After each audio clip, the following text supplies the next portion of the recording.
नमस्कार दोस्तों अगर आपको जियो पॉलिटिक्स में ये समझना है कि भारत का रिलेशंस अपने पड़ोसी देशों के साथ कैसा है, तो सिंपली आपको क्या करना है, हर साल जो बजट पेश होता है उसमें एक आंकड़ा देखिए। मैं बात कर रहा हूं कि भारत सरकार बजट के अंदर कुछ ग्रांट देती है हमारे पड़ोसी देशों को, तो उसमें कितना इजाफा हुआ है, कितना गिरावट हुई है, उसी से आपको समझ में आ जाएगा कि अभी हमारा रिलेशन किस तरह का चल रहा है। यहां पर आप देख सकते हो जो खबर आई है, India slashes Bangladesh aid by 50%। Chabahar port का जो फंडिंग है वो तो पूरी तरह से खत्म कर दिया। इसको थोड़ा सा हम डिटेल में देखेंगे कि बजट के अंदर हमारे पड़ोसी देशों को कितना, किसको क्या दिया जा रहा है, प्रायोरिटीज क्या है, चबहार को लेकर स्पेशली यहां पर क्यों फंड नहीं एलोकेट किया गया, क्या खतरा है, वो सब कुछ मैं आपको बताऊंगा। चलिए आगे बढ़ते हैं, लेकिन उससे पहले आप सबको बता दूं, आप में से जो भी लोग यूपीएससी की तैयारी कर रहे हैं, 2027 हो या फिर 2028, हर एक बैच अवेल कर सकते हैं जिसके अंदर प्रीलिम्स, मेंस, इंटरव्यू सब कुछ की तैयारी कराई जाती है। आपको बस यूज करना है ये कोड अंकित लाइव मैक्सिमम डिस्काउंट के लिए, और ये फोन नंबर है। बैच से रिलेटेड कोई भी डाउट है, प्रॉब्लम है, इस पर कॉल करिए, मेरी टीम आपको अच्छे से गाइड कर देगी। चलिए शुरुआत करते हैं। सबसे पहले यहां पर देखते हैं कि फॉरेन ग्रांट्स भारत के द्वारा यूनियन बजट 2026-27 में कितना एलोकेट किया गया, जो अभी रिसेंटली निर्मला सीतारमण जी ने अनाउंस किया है। तो यहां पर मैं आपको बता दूं, भारत ग्रांट्स इन एड जो फॉरेन कंट्रीज को देगा टोटल, उसका है 5685 करोड़ रुपीस। तो अपने आप में ज्यादा है। एंड ये बेसिकली क्या होता है कि मिनिस्ट्री ऑफ एक्सटर्नल अफेयर्स जो है हमारा, और जो मिनिस्टर हैं एस जयशंकर साहब, उनके मिनिस्ट्री में दिया जाता है, और वहां से ये जो पूरा पैसा है ये अलग अलग देशों में जाता है। And this is basically part of India's broader foreign policy. हमें किस देश के साथ कितना रिलेशन रखना है, जो नेबरहुड स्ट्रैटेजी है हमारी, कोई चैरिटी नहीं है, लेकिन हाँ ये स्ट्रैटेजी के तहत किया जाता है। और ध्यान रखिएगा, ग्रांट्स इन एड है ये, मतलब हम सहायता दे रहे हैं, ऐसा नहीं है कि हम ये देकर वो हमें इंटरेस्ट देंगे, वापस पैसा लौटाएंगे, ऐसा नहीं है। अच्छा, ये जो एलोकेशन है ये दिखाता है कि भारत किसके ऊपर ज्यादा ट्रस्ट करता है, हम किसके साथ ज्यादा कॉशियस हैं, और कहां से हम पुल बैक कर रहे हैं। तो यहां पर सबसे पहला तो क्वेश्चन यही है कि why India gives foreign add at all, हमें देने की जरूरत क्या है। सिंपल सी चीज है, हम जियो पॉलिटिक्स में दुनिया में रहते हैं, तो जाहिर सी बात है अलग अलग देश के साथ रिलेशंस बनाकर रखना है। तो 5 मेन ऑब्जेक्टिव हैं इस समय भारत के।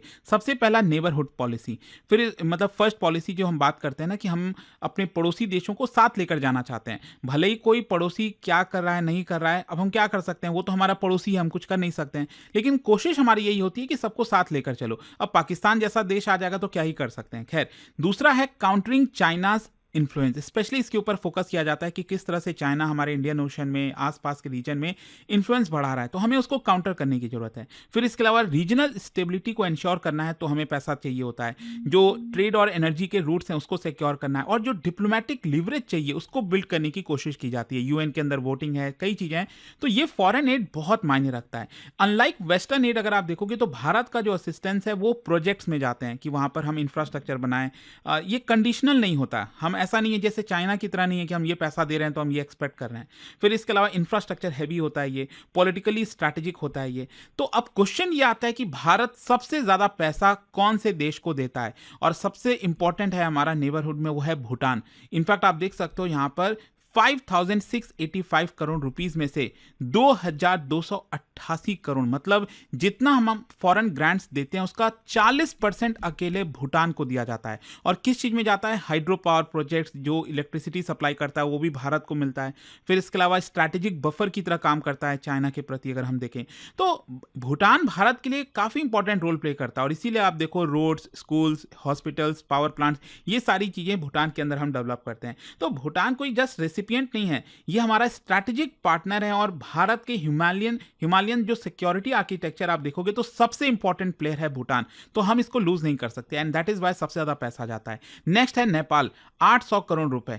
देखो, भले ही अगर आप देखोगे तो नेपाल के साथ रिलेशंस अप्स एंड डाउन्स के आपको देखने को मिलेंगे, कभी चाइना का इन्फ्लुएंस ज्यादा हो जाता है, कभी भारत का ज्यादा होता है। तो भारत अपनी फंडिंग कंटिन्यू रखना चाहता है। क्रॉस बॉर्डर रेलवे हो गया, पावर ट्रांसमिशन लाइंस हो गया, हेल्थ एंड एजुकेशन प्रोजेक्ट्स हो गए, इसमें हम खर्च करते हैं। और फंडिंग कंटिन्यू इसीलिए है क्योंकि हम नहीं चाहते कि नेपाल पूरी तरह से चाइना के ऑर्बिट में आ जाए। यहां पर हमारा, डिस्पाइट आप कह लीजिए कि काठमांडू के अंदर नेपाल में कुछ नेशनलिज्म की भावना, स्पेशली केपी ओली वगैरह आने के बाद जो है काफी चीजें बदली हैं, उसके बावजूद भी हम चाहते हैं कि नेपाल पूरी तरह से चाइना की तरफ टिल्ट ना हो। अगर हम फंडिंग नहीं करें तो कहीं ना कहीं ये प्रॉब्लमेटिक हो जाएगा। तो सिग्नल यही है कि भारत इंस्टीट्यूशनल कंटिन्यूटी चाहता है, rather than political mood swing, and we hope कि नेपाल में चीजें ठीक हो जाएं।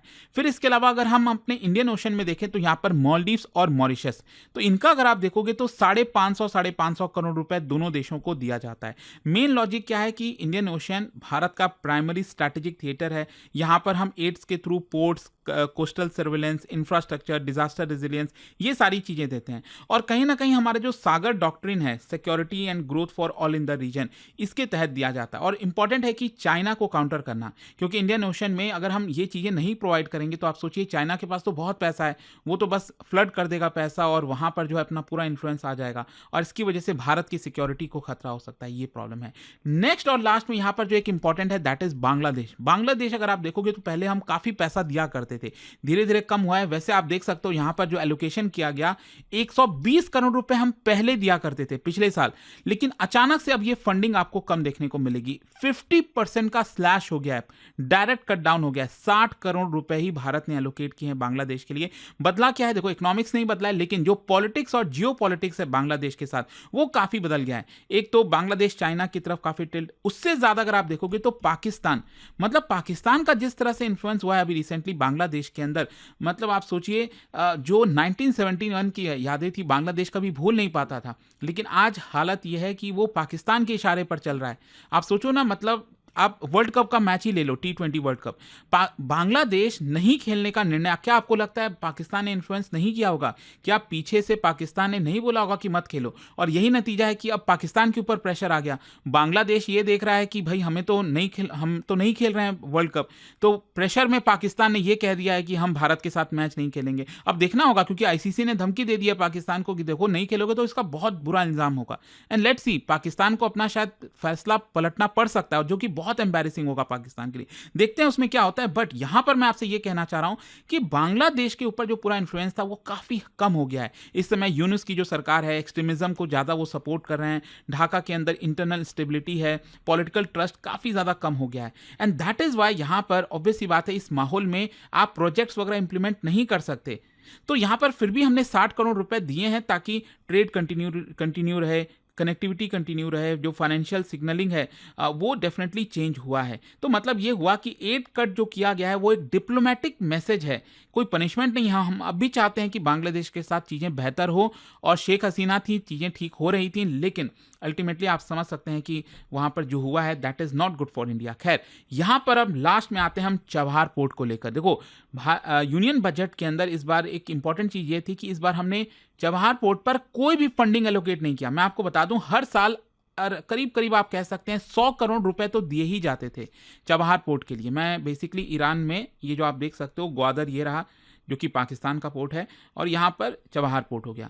ये काफ़ी इंपॉर्टेंट स्ट्रैटेजिक पोर्ट बना भारत के लिए, स्पेशली 2000 के बाद से हमने काफ़ी इन्वेस्टमेंट वगैरह यहाँ पर किया है। एंड दैट इज़ वाई ये काफ़ी शॉकिंग था कि भारत क्या इसको अबैंडन कर रहा है, क्या हम वहाँ से पुल आउट कर रहे हैं, क्योंकि हमने कोई फंडिंग दिया नहीं है। सो ये जो डिसीजन है वो आपको समझना होगा कि भारत का जो पर्सपेक्टिव है चबहार को लेकर, कहीं ना कहीं वो आपको डाइसी देखने को मिलेगा। मे बी यूएस का प्रेशर मैं आपसे चर्चा करूंगा, लेकिन सबसे पहला तो चबहार पोर्ट क्या है और भारत के लिए इंपॉर्टेंट क्यों है। देखो, चबहार एक डीप वाटर सी पोर्ट है ईरान में, साउथ ईस्टर्न ईरान में, जैसा कि आप देख ही सकते हो। और बेसिकली क्या है कि अरेबियन सी और जो ग्लोबल शिपिंग लेन है उसका एक्सेस यहां से मिल जाता है। भारत का इन्वॉल्वमेंट कैसे है? बेसिकली 2000 के बाद से हमने ईरान के साथ कुछ डील किया ताकि वहां पर हम इसका जो पोर्ट्स हैं, बर्थ्स है, उसको डेवलप करेंगे, फैसिलिटीज डेवलप करेंगे, और ये बेसिकली भारत इसका इस्तेमाल कर पाएगा। लेकिन इसका इंपॉर्टेंस समझिए, सबसे पहला है ऑल्टरनेटिव ट्रेड रूट, क्योंकि यहां पर पाकिस्तान आ जाता है। पाकिस्तान के साथ रिलेशन हमारे खराब है, हम यहां से ट्रेड नहीं कर सकते, चीजें नहीं पहुंचा सकते। चाहे हमें सेंट्रल एशिया जाना हो, अफगानिस्तान जाना हो, ये रास्ता ब्लॉक हो जाता है। तो अल्टीमेटली ये चबहार भारत के लिए इंपॉर्टेंट था कि एक तो हम यहां से अफगानिस्तान की तरफ जाएं, फिर ऊपर जो सेंट्रल एशियन कंट्रीज हैं हम वहां भी जा सकते हैं। फिर इसके अलावा यहां पर इंटरनेशनल नॉर्थ साउथ कॉरिडोर, ये भी काफी इंपॉर्टेंट हो जाता है। यहां पर ऊपर जो हम बनाना चाहते हैं रशिया की तरफ, यूरोप की तरफ, एक alternative route rather than going through Red Sea, अगर वहां पर कोई इशू है तो ये रूट जो है वो काफी मदद कर सकता है। तो ये कुछ ना कुछ प्लानिंग चल रही थी। और दूसरा एक इंपॉर्टेंट चीज ये भी है कि ग्वादर पोर्ट आप देखोगे तो ये काफी नजदीक है, चाइना का इस पे इन्फ्लुएंस है पूरी तरह से, तो उसको भी हम काउंटर करने की कोशिश कर रहे थे। And that is why strategically ये जो पोर्ट है वो बहुत इंपॉर्टेंट हो गया था। क्वेश्चन अब ये आता है कि भारत ने इस बार पैसा क्यों नहीं डाला इसमें। तो पहला है यूएस सैंक्शंस और ईरान। अगर आप देखोगे तो टेंशंस बहुत गहराया हुआ है, यू नेवर नो कब यहां पर अटैक्स हो जाएं। कुछ यहां पर धमाके वगैरह सुनाई दिए थे ईरान के अंदर कुछ कुछ जगहों पर, लेकिन अभी तक पुष्टि नहीं हुई है कि क्या अमेरिका करा रहा है। मतलब कभी भी वॉर स्टार्ट हो सकता है। और अगर आप देखोगे तो अभी भारत को कुछ टेम्पररी वेवर मिला हुआ था। क्या है कि पिछले साल हमने यूएस से वेवर ले लिया था कि हम जो कुछ कर रहे हैं चबहार में वो अभी कंटिन्यू रखो, लेकिन यूएस ने हमें 26 अप्रैल 2026 तक का ही वेवर दिया है। अब मान लो अगर इसके आगे ये एक्सटेंड नहीं होता है वेवर, तो अगर हम पैसा वगैरह फिर इन्वेस्ट करते हैं तो ये हमारे लिए नुकसान का सौदा होगा। तो ये एक बड़ा कारण है कि यूएस ने जो सैंक्शंस वगैरह लगाया हुआ है, कभी भी वॉर स्टार्ट हो सकता है। तो मे भी एक बड़ा रीजन है कि जिसकी वजह से शायद अभी भारत रिस्क नहीं लेना चाह रहा होगा। तो हमने चबहार पर अभी फंडिंग नहीं की, लेकिन ऐसा नहीं है कि हमने उसको अपना प्रोजेक्ट हटा दिया है, कंप्लीट कर दिया, खत्म कर दिया, ऐसा कुछ भी नहीं है। We are just waiting for some time and picture clear होते ही भारत, आई एम श्योर कि अगर बीच में भी जरूरत पड़ेगी पैसे की, चबहार में इन्वेस्ट कर देगा। खैर, यहाँ पर अब लास्ट में क्वेश्चन यही है कि ये जो बजट है वो भारत की फॉरेन पॉलिसी शिफ्ट को कैसे दिखाता है। देखो अभी पिछले कुछ समय से आइडियलिज्म, सिंबलिज्म, मतलब कोई देश अगर कुछ कर भी रहा है तो कोई नहीं पैसा दे दो, ये सारी चीजें हम उसकी तरफ थे। लेकिन अब हम सेलेक्टिव एंगेजमेंट कर रहे हैं। अगर आप हमारे साथ रिलेशंस अच्छा करोगे तो हम भी रखना चाहेंगे। इन रिटर्न ऑन इन्वेस्टमेंट अब भारत कहीं ना कहीं देख रहा है, और जो रिस्क कैलिब्रेटेड तरीके से चीज़ें हैं वो डिप्लोमेसी कर रहा है भारत, ताकि हम चीज़ों को सही तरीके से यहाँ पर डील करें। जैसे पहले चीज़ें चलती आ रही थी आइडियलिज्म की, नहीं ऐसे ही रहेगा, वो नहीं है अब। तो ये दिखाता है भारत का rise as a confident middle power. Let's see अब आगे क्या होता है यहाँ पर। बट आई होप कि इस वीडियो के थ्रू जो भी बजट के अंदर फॉरेन ग्रांट्स को लेकर, नेबरहुड को लेकर था, वो आपको समझ में आया होगा। और जाने से पहले एक बहुत ही इंटरेस्टिंग क्वेश्चन, क्या आप बता सकते हो, देखो आप सब जानते होंगे दुनिया में जो ओशन करंट्स हैं वो दो तरह के होते हैं, हॉट एंड कोल्ड। इनमें से कौन सा ओशन करंट है जो कोल्ड है नेचर में? इसका राइट आंसर आप सब जानते हैं, मेरे इंस्टाग्राम पर तो मिलेगा ही, वहां पर अगर आप नहीं हो कोई बात नहीं, टेलीग्राम से ले सकते हैं इसका सही उत्तर। और दोस्तों, जैसा मैंने आपको बताया, अगर आप यूपीएससी की तैयारी कर रहे हैं, कोई भी बैच चाहते हैं, आपको बस यूज करना है ये कोड अंकित लाइव। मैक्सिमम डिस्काउंट के लिए ये फोन नंबर है, यहां पर आप कॉल करिए, मेरी टीम आपको अच्छे से गाइड कर देगी अगर आपको बैच से रिलेटेड, ऑफर से रिलेटेड कोई भी जानकारी चाहिए। स्टडी IQ IAS, आपका सिलेक्शन हमारा मिशन।